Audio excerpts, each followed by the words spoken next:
Alright. You know, nobody said it'd be hard to be a YouTuber or to make YouTube videos.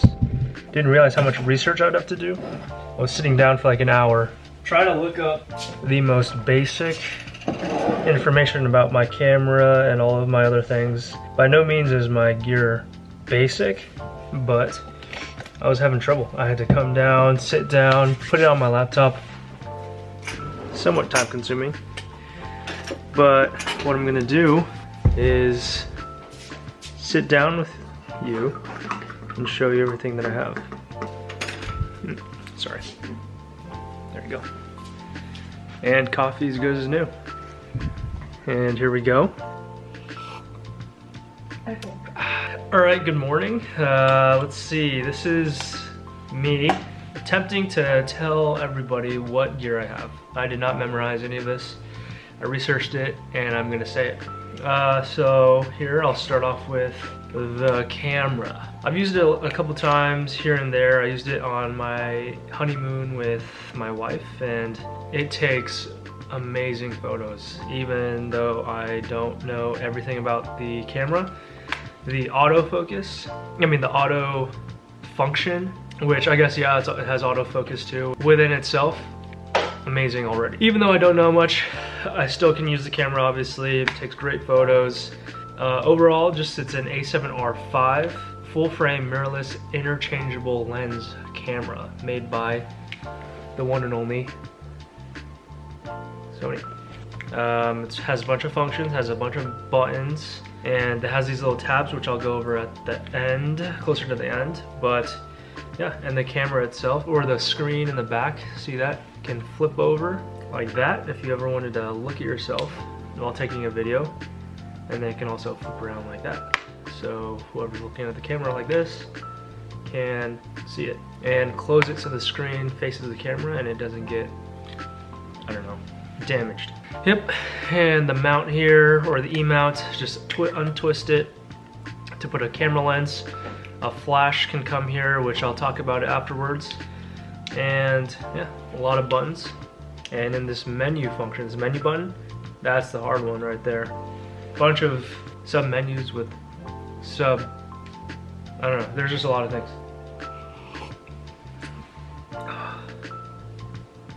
Going on to the lenses, so we'll start off with the smallest focal length, that's what it's called, 35 millimeters. G Master, 35 focal length, FE 1.4 aperture to 16. Focal length is 35 millimeters. The minimum focus, which I just found out today, labeled right there, the minimum focus is 0.27 meters, 0.89 feet, and 10.68 inches, which means if I go this close, it's not gonna autofocus onto the camera. Like this video right now is it's not autofocusing on this. So at the distance that I come out, that it becomes focused, whatever that may be. Well, anyways, let's say this is 10.68 inches right here. Then this lens will focus onto the camera that I'm filming with. Anything closer, no longer can autofocus. There's a manual focus distance too, which is slightly closer, but it's about the same. So yeah, autofocus, autofocus, autofocus, autofocus, no longer autofocus. The next one is the G Master FE 1.4, 50 millimeter focal length. Has the same aperture, 1.4 to 16 aperture. The minimum focus for this one is slightly farther actually, 0.41 meters, 1.35 feet, or 16.14 inches. Those are just different units of measure. And the filter diameter for this one and the one before is also 67 millimeters, which means that for any attachments that you want to put on the lens, that is the measurement that you want to purchase. The next lens is the Sony G Master FE 2.8, 24-270 focal length. Difference between this one and the other ones before is that this one moves. Look at that, see? It mounts onto the camera on this side, and this side, take it off. It doesn't show the measurements, and I just found this out today. I've had this camera for like several months already, but those measurements that you saw here are here. And I was confused for a long time. I don't know. There's so many things on these cameras that you just miss it sometimes. You're just looking around and you don't even look at the number, and the numbers are right there. Yep, so it zooms from 24 to 70 millimeters. The aperture here is 2.8 to a maximum of 22. Aperture, from what I've noticed, like the lower the aperture, the more of a focus you have on the subject that you're taking a picture of. So if you were taking a picture of me, right, and the aperture was low, like let's say 1.4, and then it would focus on me, and then everything in the background will be blurry. If it was 22, then it would catch essentially the whole frame of focus, and nothing is like specifically focused in the photo. Anyways, that is about it for this lens. The last lens I have is this bad boy. Love it. It's super heavy though, that's the only problem. So it is a f/v 2.8 aperture with a focal length of 70 to 200 GM, or millimeters. Nice. It zooms as well. It just doesn't move like the other one. Yeah, and there's a bunch of buttons here. There's like autofocus, there's full to, I don't know what that is, there's optical steady shot, and there's mode 1, mode 2. So multiple modes.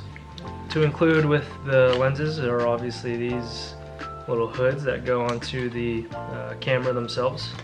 So what these kind of do, cover the glare from the sun rays or any sunlight that might be hitting the lens. So if you put it here, and boom, it's like a hat, right? If you put a hat, covers the sun from hitting you. I barely use it, but next is the flash, because the camera doesn't come with a flash, so you need to attach a flash to it.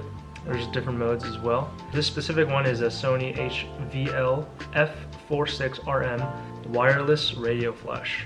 The zoom coverage is from 24 to 105 millimeter cameras. So, for example, this one is a 200 millimeter focal length camera. So as soon as it gets past 105, this flash really is not effective to the photo.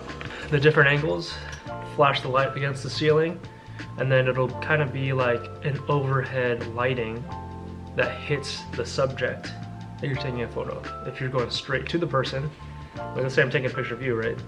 So straight to you, then this flash is going straight to your face. And it's gonna be, I would say, pretty harsh, but it lights up your face for sure. It is a 550 Kelvin color temp. You could buy like a diffuser to kind of make it not so harsh, so it covers up the light, kind of like a lamp, right? So if the light bulb is just shining at you, you're gonna be like, but if you put like a little cover on it, then it becomes less harsh. The next one is this strap. So in the event that I'm moving around, carrying it all day, which in most cases I am using a strap. And earlier I mentioned these little tabs. So what it does is I just snap it. It's nice because I could just take them off if I don't need it. If I use the mount, then this just gets in the way. But if I'm carrying it around in my hands, I want to carry it around my neck, all I have to do, see that little hole, put it in here and snap it. Snap. I'm pretty confident that this thing won't snap, but put it around my neck, of course, and there you go. You got a neck strap. It goes to a maximum of 57 inches to a minimum of 39 inches. Take that for what it is. The weight is 5.2 ounces. So a third of a pound approximately. Ah, coffee. You know, I find coffee interesting because we're supposed to drink it for energy, but on a Saturday, you wake up kind of on a pretty good time, you don't really need coffee, but you still drink it. That's how you know you're addicted, you know.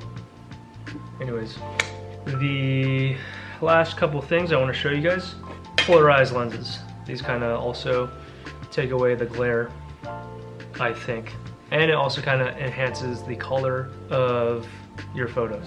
So I have different sizes. Each of these cameras have different filter diameters. The filter is the front here. This one, the filter diameter is 67 millimeters. So I bought a 67 millimeter filter. Kind of makes sense, you know, common sense, but this one is also 67 millimeters. So I could use this filter for both of those. This one is the widest millimeter filter diameter, so 82. This one is 77. Boom. This cleans the lenses, cleans the glasses, because I don't really like touching the glass. And I bought this, and it makes me feel really comfortable cleaning the lenses. You just take it, you don't have to wipe it with that microfiber, because who knows, that could be just fake marketing, microfibers. But this one, you know the air is air, so you just blow it on. This tripod that it's currently on, it is a Peak Design tripod, just like it's the same company that makes this. It can go up to 60 inches high to 5.5 inches low, which is cool because it can go all the way low for low photos or all the way up for high photos. Majority of the time I've been using it for like 5 feet, so that way I can see it. It's for like portraits of me and my wife. And it's about 55.04 ounces. So if you carry it in your backpack, which brings me to my last point. The backpack that I have is a Shimoda camera bag. It has dividers that you can put your stuff in, so the camera goes here, lenses, and other random things, well, you know, all the lenses that I have. So, and the flash goes there. Can carry up to a 16-inch laptop. It has another pocket here for other random things. It protects the camera too. Makes you feel, have some peace of mind in terms of the camera. Being on your back and like putting it down, it's safer than normal. Yeah, and the last thing here is this little tag was gifted to me by my wife actually on our wedding day, and I think it looks really nice on this backpack. It's genuine leather, according to my wife, and I believe her. So, and it has my initials, J and D. Well, I'm about to go out now and go with my wife to a garden cafe, and I'll be taking photos there. So we'll see how that goes. Get my first like baseline. All right, this guy, this is how he takes photos. That's kind of his style. Let's see how it improves from there. Maybe it stays the same for the next 10 years, you know? Who knows? But at least I'll be able to show everybody how I take pictures and what I'm taking pictures of. Sometimes I just take pictures to take pictures because I think it looks cool, and half the time that's what it is. Even if it's just like a piece of grass on the ground, right? You can take look at that weed. Like I'm looking at my backyard right now, looking at that weed on the ground right now. Like, oh, that looks kind of cool. It's like one weed in a field full of grass, you know, kind of like an outlier, an outcast. You can't kill the outcast all the time. Sometimes you gotta take a picture of it before you kill it, and then you kill it. Anyways, I'm gonna go to the cafe here and take some photos. See you.